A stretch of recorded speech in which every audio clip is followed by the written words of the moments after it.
ఏమ్మా ఏం చేస్తున్నావు ఇవాళ? తాలింపు అన్నం. మధ్యాహ్నం అన్నం మిగిలిందంటే దాన్ని రాత్రిపూట ఇలా చేసుకుంటే చాలా టేస్టీగా ఉంటుంది. అది ఎంత అన్నం ఉంటుంది మా? ఈ గ్లాస్ బియ్యం అయితే ఈ అన్నం ఉంటుంది. ఈ గ్లాస్ బియ్యానికా? ఇది ఒక గ్లాస్ బియ్యం ఈ అన్నానికి ఒక మీడియం సైజు ఉల్లిపాయ, ఒక పచ్చిమిరపకాయ అయితే సరిపోతుంది. ఆల్రెడీ తరిగావా? మీడియం సైజ్ ఆనియన్ ఒకటి, ఒక పచ్చిమిరపకాయ. తర్వాత ఈ అన్నాన్ని ఇట్లా పొడి పొడిగా చేసుకోవాలి. అన్నం బాగా పొడి పొడిగా చేసుకోవాలి. ఓకే. తర్వాత దీంట్లో సాల్ట్, ఎంత సాల్ట్? అది చూసి వేసుకోవటమే. ఒక హాఫ్ స్పూన్ కావాల్సినంత అంతేనా? అది ఎంత? ఓకే. హాఫ్ స్పూన్ సాల్ట్ అన్నానికి అయితే సరిపోతుంది. ఓకే.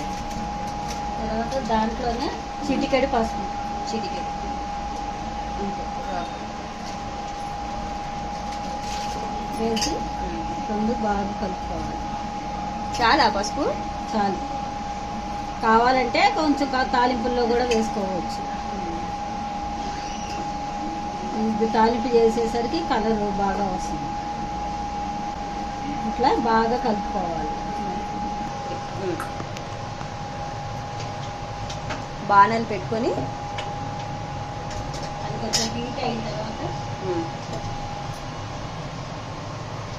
వాటర్ లేకుండా చూసుకోవాలి. కొంచెం హీట్ అయిన తర్వాత 2 స్పూన్లు ఆయిల్, ఓకే 3 కూడా వేసుకోవచ్చు. అన్నానికి తగ్గట్టుగా వేసుకోవాలి. తర్వాత ఆయిల్ వేడయ్యాక దీంట్లోనే ఆవాలు, జీలకర్ర, మినపప్పు కలిసి ఉంటుంది. ఓకే. అది వేసేస్తాను. పప్పులు ఎక్కువ ఉన్నాయి, వేసుకోవచ్చు. ఏమేసు? కరివేపాకు.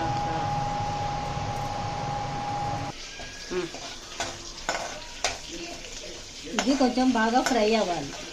ఎర్రగా కావాలా? అయిందా? ఇప్పుడు సన్నగా తరిగి పెట్టుకున్న పచ్చిమిరపకాయ, ఉల్లిపాయ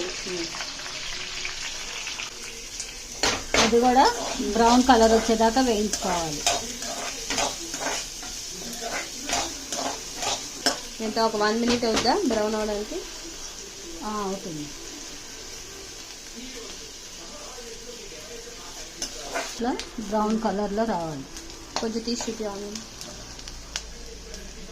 చాలా ఇది చాలు. ఇప్పుడు మన అన్నంలో ఉప్పు, పసుపు వేసి కలిపి పెట్టుకున్నాం కదా. ఇప్పుడు దాంట్లో ఈ అన్నం వేసేయాలి.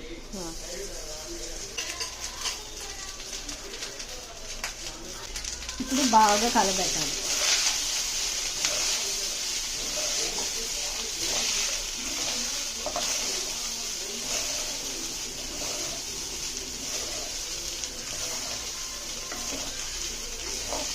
తాలింపు అన్నం అంటారు. అన్నం మిగిలినప్పుడు ఇలా చేసుకొని తింటే చాలా టేస్టీగా ఉంటుంది. నంచుకునే దీనికి దీంట్లో ఏం అక్కర్లేదు, ఉట్టిగా అట్లనే తినేయచ్చు. ఉంటే కొబ్బరి చట్నీ ఏమన్నా చేసింది ఉంటే పెట్టుకోవచ్చు, అట్లా లేదంటే ఉట్టిగా తినేయచ్చు. పప్పుడు చట్నీ ఏదైనా తినచ్చు. 3 మినిట్స్ ఇట్లా బాగా మగ్గాలి. 3 మినిట్స్ వరకా క్లోజ్ చేయాలా? అక్కర్లేదు, ఏం అక్కర్లేదు.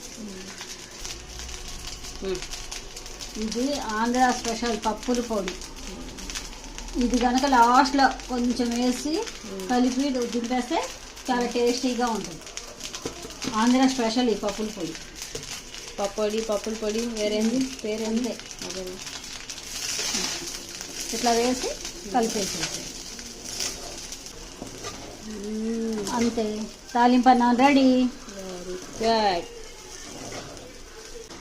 ఇది మీ తాతయ్య వాళ్ళ ఇంటి వైపు స్పెషల్. ఇది మా తాతయ్య?